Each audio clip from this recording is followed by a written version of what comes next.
Oh, you wait, kids. Wait for this.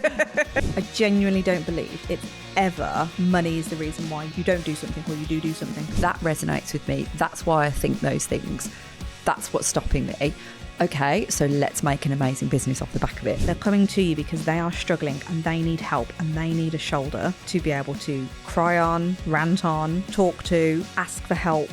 Why are we like this? No. That's a whole... Sniggering fact checker in the background. We've just got back off of CBA Live 2026. We have.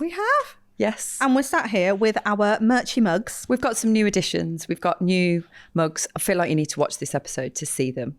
Do you call it a mug? I don't really know what it is. It's one of those thermos type cups. It hasn't got a handle. No. So it's not really a mug. I don't know what it is, actually. No. What would you describe it as? A travel flask. Travel mug. A travel mug. Not a flask, is it?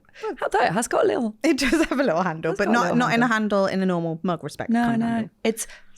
Let's describe for the audio listeners what it looks like. Ryan's having an absolute fit. What do you think, Ryan? It's a nice little preamble. Good preamble. Well, everyone from CBA Live got to walk away with said mug. They did, So those of you who are listening, who are CBA Livers, CBA Livers. Basically, it should be stipulation that you drink out your travel mug when you listen to this episode. Send your pictures in with them in your van. Oh, yeah, that's a good idea. Do it. Yeah. You want to see them on tour? CBA mugs on your mugs work on tour. I feel like we're mugs on tour. Yeah, I think we are mugs on tour. Yeah. Oh, anyway, so we've been kind of... I think we're still in the buzz of CBA Live, to be completely honest. I'm in a mix of like tiredness and she was a bit grumpy post-excitement. when I saw her first thing this morning. Yeah, I was like, oh, it's God. not a face you want to see first thing in the morning. This really. is going to be a struggle.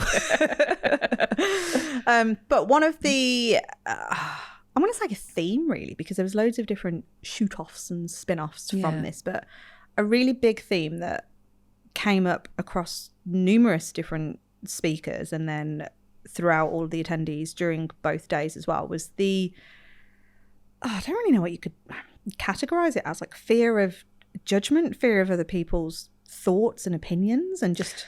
Yeah, we do talk about fear a lot on this podcast if you've been listening for a while, but I feel like it's a is it a different type of fear, or is it just all wrapped up? We've realised there's so much interwoven fear. Interlinkage in different ways that it manifests itself in paralysis, doesn't it? Like we've talked about sort of paralysis of being able to do anything, but it takes over so much when you're worrying about what other people think. Yep. And that's the kind of overarching part of this fear, I think, isn't it? Yeah. So we had some of the attendees in the audience share that the fear of just putting yourself out there on social media for fear of what other people may say.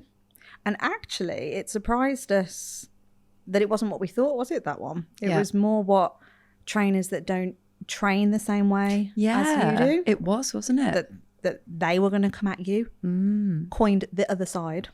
The dark side. The dark side. That they were going to come at you.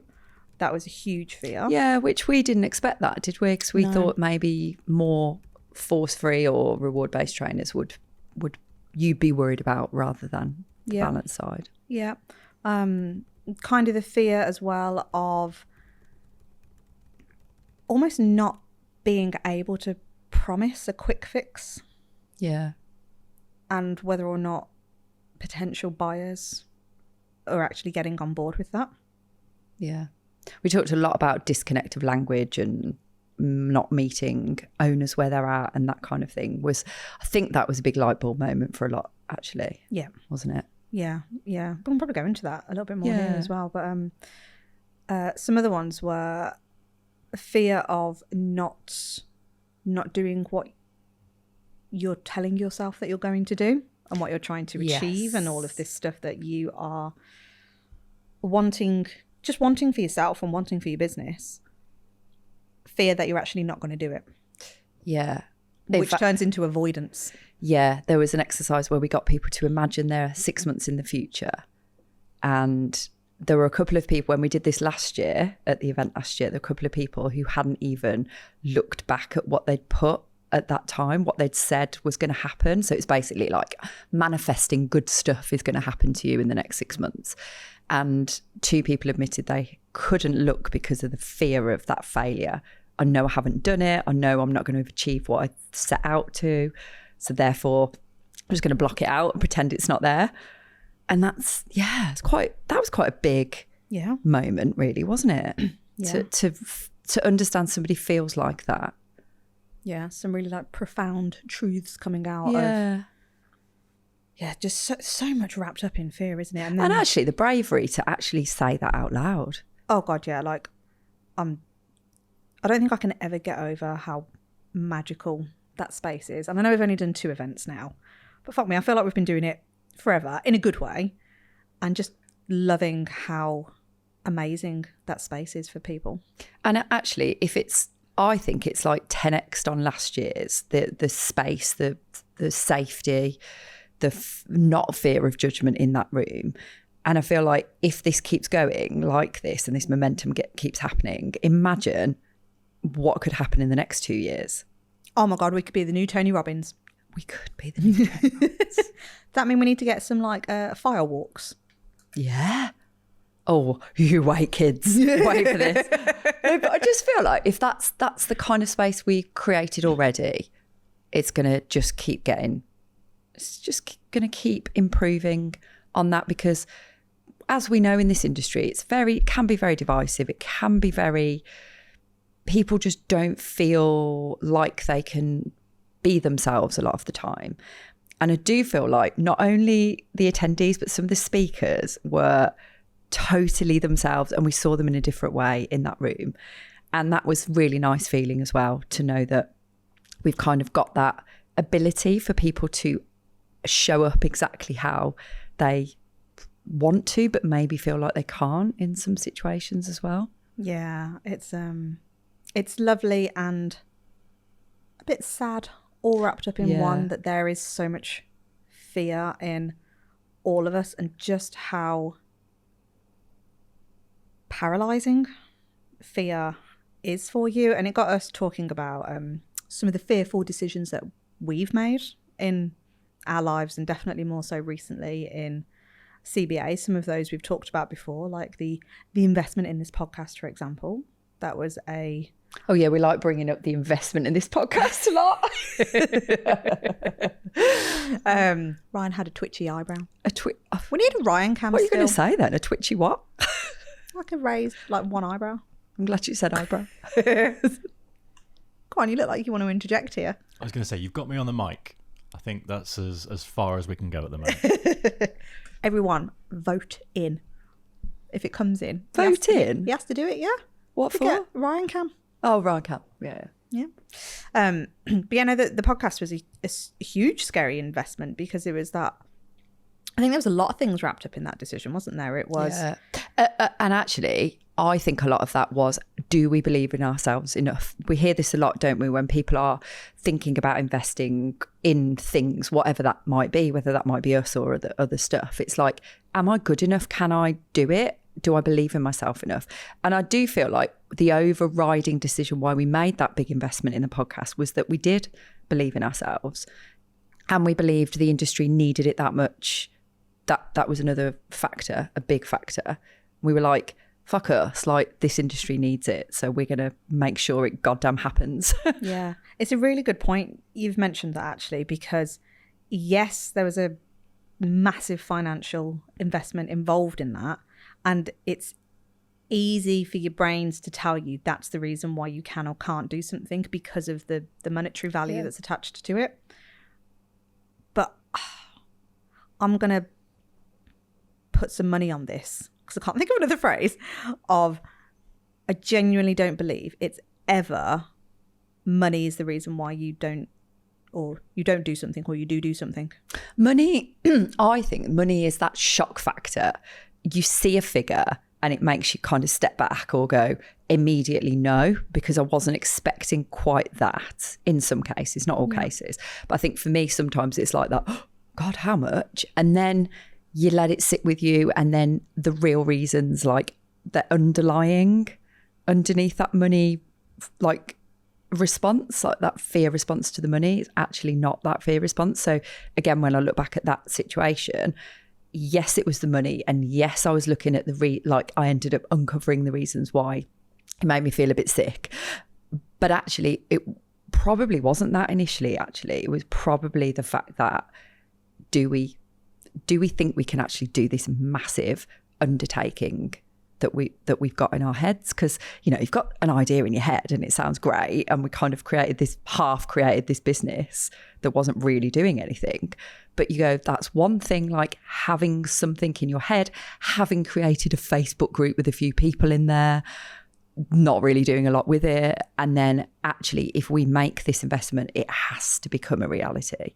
It's too big of a thing to not let that do what it's supposed to do. Yeah. There's a lot of belief. And would you put like imposter syndrome under that category? Yeah, I would actually. Yeah. Because it is, isn't it? It's like, am I good enough? Do people want to hear what I've got to say? Am I going to get judged for my thoughts and feelings on this? We definitely, I think both. Well, I definitely did have that. Like, I'm just a dog trainer who's figured my business out with some help, and we want to show people that there's a way of doing this that's a lot easier in our opinion, and it can be profitable, and it can be more fun, and it can be passion driven. That's where it came from. But is that good enough to actually create a business to help people for people to actually put their trust in us, to put their money where their mouth, like our mouth is, really? Like, is it good enough? I like it. Put your money where our mouth is. Is that right? I don't know if it's right. It. I was thinking about it as I was saying it. But it's all a big things, isn't it? Yeah. It's like this little idea turns into reality with a big smack around the face when you've got a 6 grand like bill in front of you. Yeah. Isn't it? Yeah. But, you know, even when putting myself back in my lowly dog trainer shoes when I was all by myself. It's so funny how I call myself a lowly, like those days where I was a lowly dog trainer so often. What does it actually mean? I was just about to ask you that. What was your lowly dog trainer? Like worthless, I think. I think in my mind, a lowly dog trainer is like a nothing person, which isn't true. It isn't, not true. But almost that connotation of like a worthless type of. Yeah. Do you know what I mean? And it isn't true at all, because I was doing great lowly things. I'm just out here lonely. So yours is more lonely. Yeah. I was a lonely lowly. Yeah. And it is, isn't it? It's like that term, lowly. If that's what I was thinking in my head, or I think about when I think of that word and think of myself doing that role, imagine then how that comes across as a business owner. Yeah. Like shit, really, isn't it? Yeah. Yeah, absolutely. It belittles it straight away when it's not at all. And again, this is all that stuff that's wrapped up in fear, isn't it? Because, you know, bringing it back to how we were feeling about the podcast and everything, and then that imposter syndrome and not feeling like it's almost not feeling like your thoughts are worthy enough. Like valid. You're not allowed to have an opinion, and God forbid you do have an opinion, someone is ready to strike you down. Yeah, you're expecting it almost, aren't you? Yeah. So in order to protect yourself, you don't do it. You don't have an opinion. You do, but you keep it behind closed doors. Or you really play it down if you have one. There's caveats around it. Yes, and this is where I see, and it is a little bugbear of mine, when you are, you know, when you see on social media that someone's shared something. So if someone else has written, and I did used to do this, so I'm not belittling it in any way. I was that person because I was scared to have my own opinion. Although I did have my own opinion, but I was scared to say, this is my opinion. So I tried to say, this is my opinion, but I'm living vicariously through this other person. So if somebody else had written a post and, I don't know, let's say it was somebody well-known in dog world, let's say, I don't know, Kim Brophy or something. If she had written, because she does beautiful very detailed post, doesn't she? So let's say she had written a post like that, and if I agreed with everything, and it was basically, I don't know, the equivalent of trying to educate the public around something, I would just share it. I would share it off of my business page and maybe share it onto my personal page on Facebook. That'd be it. That's all I'd do. And in my head, that was me saying, look, public people looking at my profile, this is what you need to be doing. But it wasn't my opinion at all. It was, but I didn't add anything to your it. Words, though, it wasn't my words. Yeah. I just shared it. And then I remember doing this as a little bit of an exercise. I looked back over my business page for the training. It was just a load of shares off of everybody else's You do see posts. that quite a lot, actually, where you look on people's pages and it's just a bunch of shares. Yeah. Yeah. Even when you do it on your own personal page as well, you share your own business page to your personal page. Why? With no context around why you're sharing Well, it. why even share it? Why not just write it down from scratch? Yeah. Again, it's like this fear again of like, I can't, that's the business's opinion. That's not my opinion. Yeah. So I need to share it. Or look, the business is now trying to sell spaces on a puppy class or sell the one-to-one or whatever it is. I don't want to be associated with that. So I'm going to share it through my business page. I don't want to seem pushy that I'm looking desperate to fill these spots, but my business is. And I'm okay with that. And all of this is that wrapped up fear of I'm absolutely petrified of what other people are thinking. And it's that teetering on the edge of being that proud, all-embodied, all-encompassing business owner, isn't it? It's like, and we always do say, you are not your business, they are separate things. But when you see things like that, it is almost like, oh, I'll push it out there, but then I'll hide behind it. Yeah. That's how it almost comes across, doesn't it? And I understand why. I understand where that comes from. But there are so many decisions and actions that we take where it's so driven by the fear of what people think. And I feel like it to the point where there's something amazing that could be on the other side of that fear. There are things that you could achieve. There are goals and dreams and impact and all this stuff, right, that is possible. And yet, because we are so worried, if we make that wrong decision, if something doesn't work out, if we don't have that full belief in ourselves for whatever reason, something happens that we are going to look like, and I'm just going to say, you think you're going to look like an absolute twat. And that drives so many non-decisions, non-actions, because we are so worried about that. Yeah. And it's like, if you're going to change something in your business, so for the people that come and work with us, they're making some big decisions, potentially restructuring their whole business, potentially simplifying it all, potentially cutting loads of things out that on the outside looks like have to be in that business or part of that business, but actually you can still do them, but you don't need to necessarily have it all forward facing and all that kind of stuff, just to make it a simple process for somebody. And it's a big jump for a lot of people, isn't it? Yep. To actually go, I'm going to make that decision to pull those things, to remove those things, to strip those things away. What if I don't like it? What if it doesn't work? What if?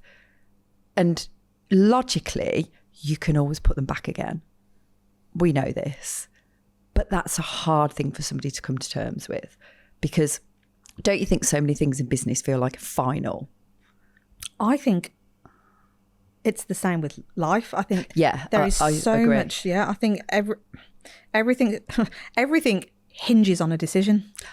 What if I go on a date with that guy and it doesn't work out and I look like a twat and then I'm stuck? Or it's all these things that like stop us doing things, or we do it and then we regret, like maybe we have massive regret around it. And in reality, no one really cares.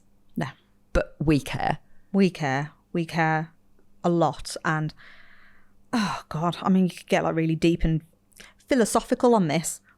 I nearly didn't say philosophical. That's not a word that's probably ever appeared on this podcast before, Ryan. Adjudicator Ryan will check, but I don't think it has. I don't think it's come up before. No.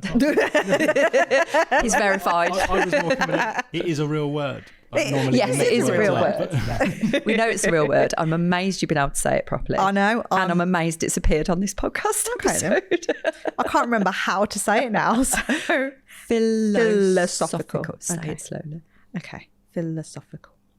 I can't remember what I was saying now. Yes, we can get all deep and meaningful around these things because I think there is so much wrapped up, and where this comes from, I don't know. I think it is hardwired into every single human being's DNA, and then society just elevates all of it. You live in a world of right and wrong. Yeah. So you can only make a decision, and that decision will either be right or it'll be wrong. And I try my damnedest every single day to not live by that. Yeah. It's hard because, again, it's hardwired into our systems as human beings. That like, you do that, that's the wrong decision. And who says it's right and who says it's wrong? Yeah. Who's determining it? Who's guarding this situation? Yeah, exactly. We were having this conversation on the way down, weren't we? So for those of you, there is a movie that is out. God, what's it called? Reminders of Him or something. Chick flick. Looks good. It's kind of like my up my street. I want to have a little moochy mooch at it. And I was at my sister's the weekend and I'd seen it on Amazon Prime. I was like, oh, we could watch that. And then Kelly's like, oh no, you have to pay £10. I'm not paying £10 for it yet. I was like, oh, okay then. we'll wait until it's free. And then she goes, are the reviews any good? I'm like, what? Are the reviews any good? What, for a movie? Do you want to watch it? Yeah, I want to watch it. Why do you care about the reviews then? Well, I want to see what other people think. Why? Why do we care what other people think? I was like, if you fancy it. She's like, yeah, but what if it's shit? I was like, well, you'll learn out for yourself, won't you? You're still not going to know. And also, what if they say it's shit and then you end up watching it and it's not shit? Yeah. And you would have listened to those people and never watched it. And it could have been a great movie. It's your opinion. You're allowed to have an opinion. It doesn't make you right. It doesn't make you wrong. Yeah. But we live in this world. Well, it's like anything. We were talking about Slipknot, which you didn't request it. That's not how you say that band's name. What? Slipknot. Slipknot. Slipknot. Better. Slipknot. It's not two separate words. I know. I feel like putting a lot of emphasis on the word. Yes, you are. Because I'm not a fan, but you are. And that's okay.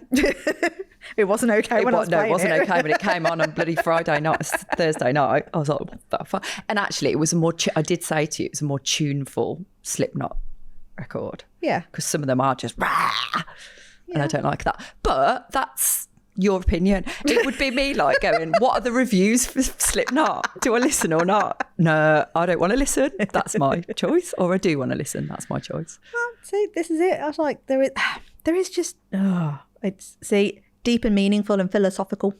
There you go. You managed to say it again. Lots of big words from my poor little mouth. But you can see just how much emphasis, like, we're all living our life. And this is why we're all so fucking stressed as human beings.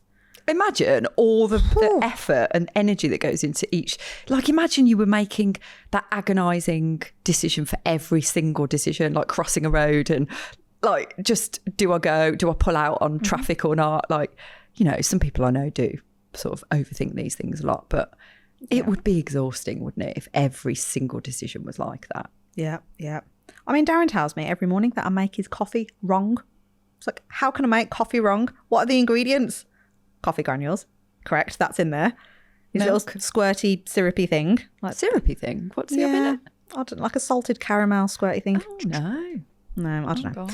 So that goes in there. Milk and hot water. It's like, you've made it wrong. I was like, how? And he's like, well, for starters, you don't use a spoon. I was like, no, I do not use a spoon.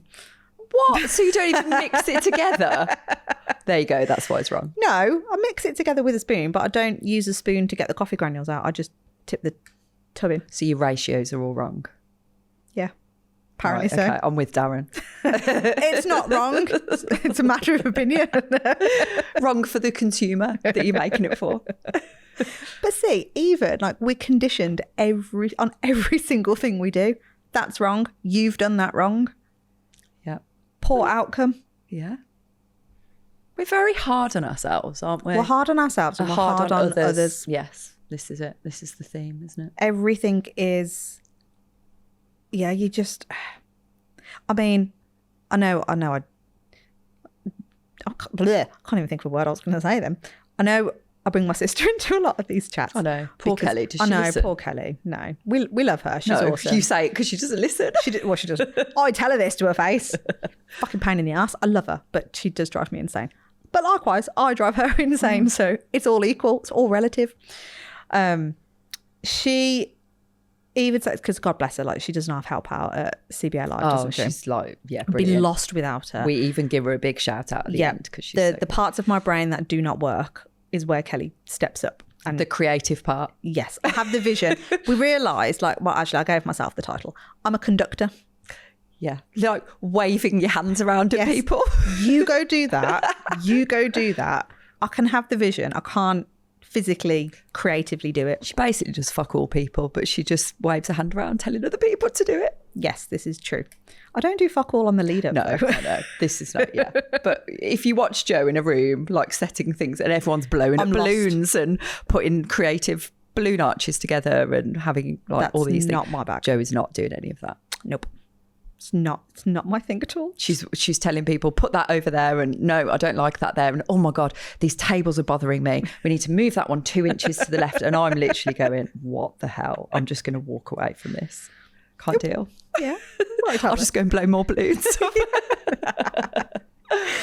But it's that whole, she really struggles because she comes and participates in that event. And then she's like, I don't understand any of you in here. Like, why do you all put yourself through this craziness of trying to make something work for yourself when you can just go and get a job?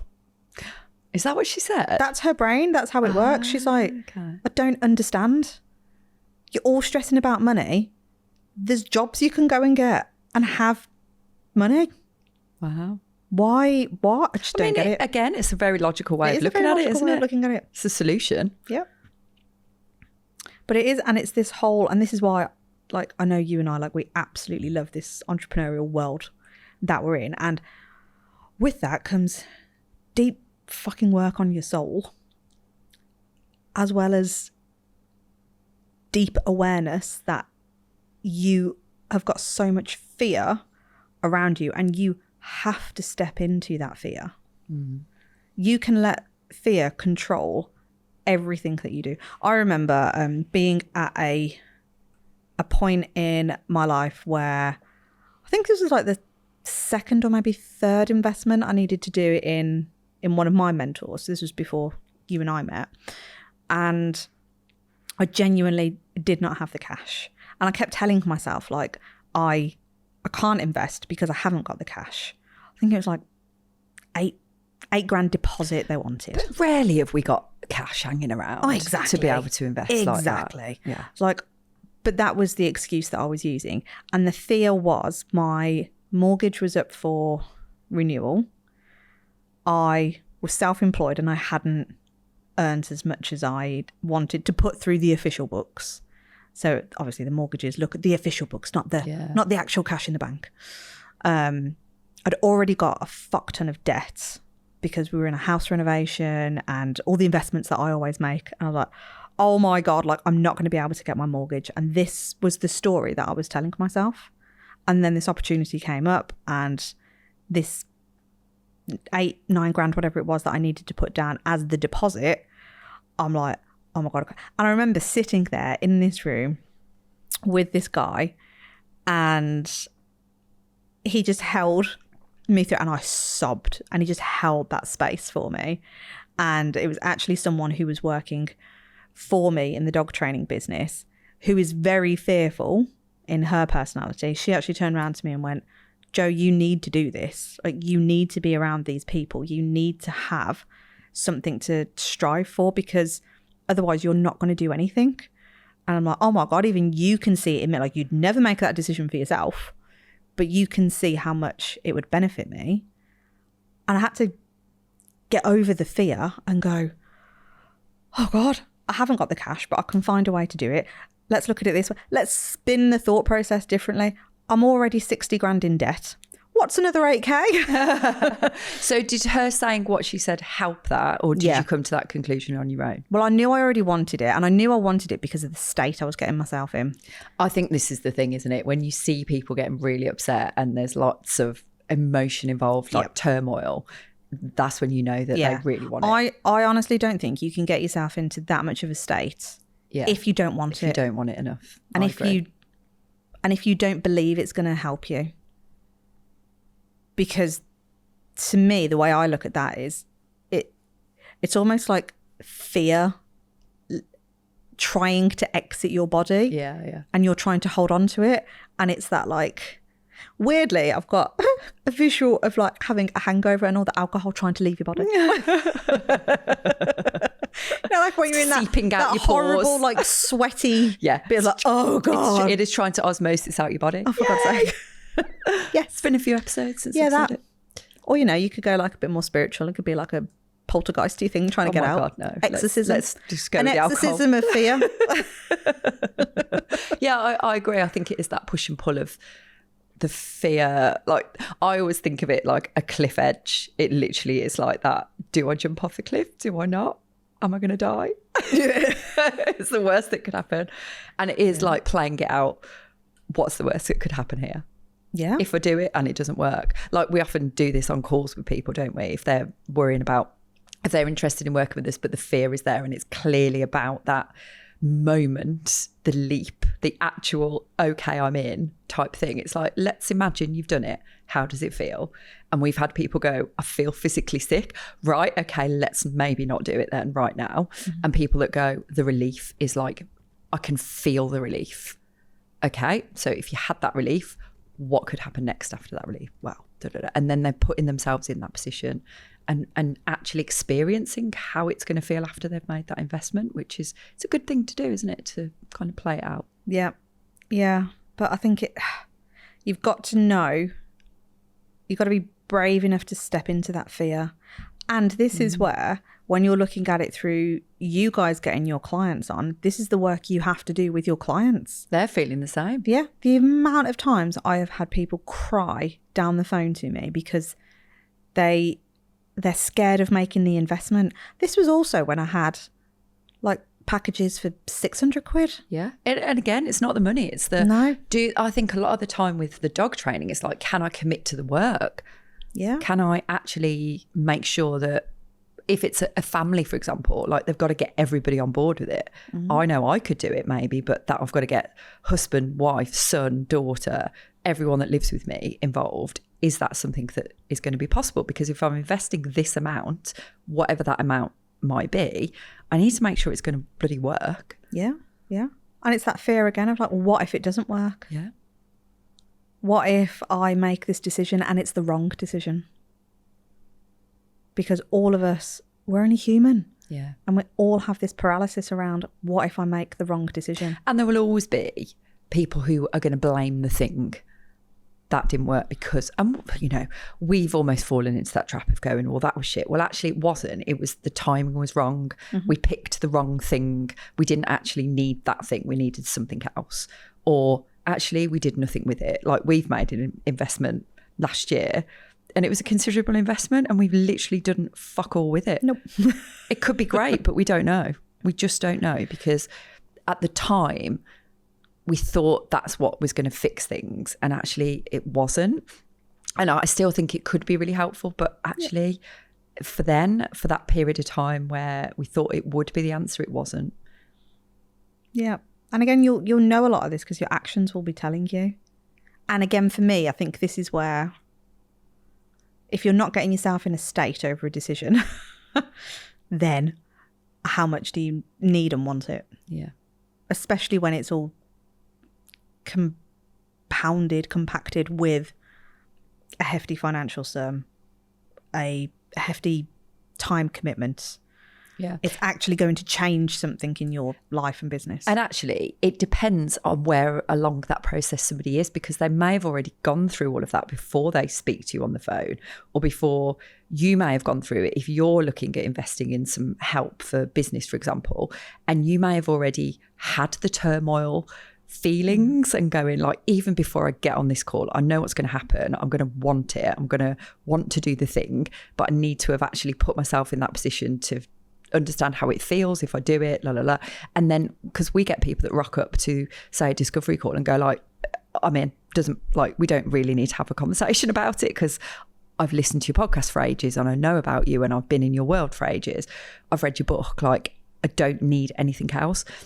And also, I've had people say, if we discuss this for much longer, I might change my mind again. So let's just do it. And I'm like, okay, that's fine. Yeah. So they may have already had that whole, like, I don't know, process happening before. Yeah. And a dog owner might have already had this, like, what happens if I don't do it? Like, what's the cost of not going ahead versus the cost of going ahead? So whatever that fee is going to be presented to me on that call, if you don't know what it is already, it doesn't matter. I'm going to do it.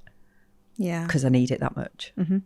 Another thing that's come up for me whilst you was talking then is the whole thing around, I feel like a lot of us look and seek validation on our decisions. Yes. Like, I need approval off of someone before I can make that decision. Or I've made the decision. I love it how every time you do this, it's like a hand up. It's like, me, I did it. I did it. Me. I did it with Gareth. Like, I did the typical sort of, I need to speak to my husband, but actually I didn't. I could make the decision quite easily, and I did in the end. And I had already, probably at that point, but I was like, I need to run it by him. I need to just get it out of my head into reality, and saying it out loud is reality, isn't it? Yep. Writing it down, saying it out loud is actually going, I'm going to do this thing. And of course, what was met with shock of like, how fucking much? You don't know this person. This is you, by the way. You don't know this person. How do you know it's going to work? All the fear stuff coming up in his responses. But I'm going, what if it did work? And what if, you know, I'm in a stuck situation with my business? You know, I've lost the love for it. You know that something's got to change. And just me saying those words to him were enough for him to go, you are right. I think you really need to do this. As much as, what would you have done if he'd have said no? No, what? Like, no, you're not allowed to do it. I would have done it anyway. It wouldn't have mattered. It was just nice that he recognised the fact that... For some people, though, if they get told no by a loved one, that's enough for them to not do it, isn't it? It is. I fully expected him to say no, by the way. And he would never say no because it was my money. Yeah. He was never going to say no, but he would have said, don't think that's a good idea. Yeah. I would have gone, well, that's your opinion and I'm going to do what I feel is right for me. And I know it is hard, isn't it? If you're not... And I suppose this comes back down to how confident you are as an individual in your own skin and your own decisions. Yeah, and I think I've always been pretty confident in my own skin and decisions, really. And because again, like, poor Kelly, I'm going to bring her up again. She hasn't, she would struggle to make decisions. Like, she needs that validation all the time, which is why reviews for a movie, it's that, I find it strange, but it's that validation of like, oh, look, if I'm going to make that decision, then do other people agree with it? Do you think it's a thing about going along with the crowd, like sort of not wanting to stand out as well? Because even something like the movie, if most of the reviews are bad and she's going against the grain of going, I think it's good, there's potentially that kind of, I'm stood up. You know, like we were talking at the conference about tall poppies. Yes. Who's a tall poppy?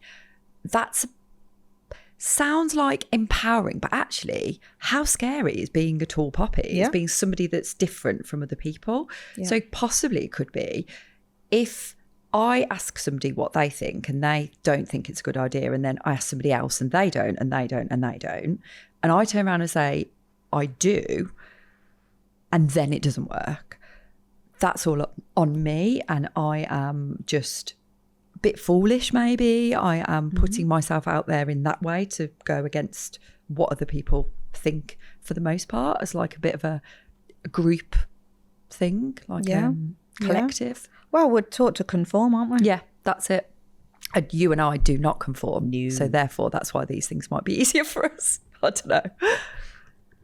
Why are we like this? That's a whole... You could do like a live therapy session on this. Yes. Oh my God, I'd love that. Why are you so Unconformist. Oh my God. Nonconformist. Nonconformist.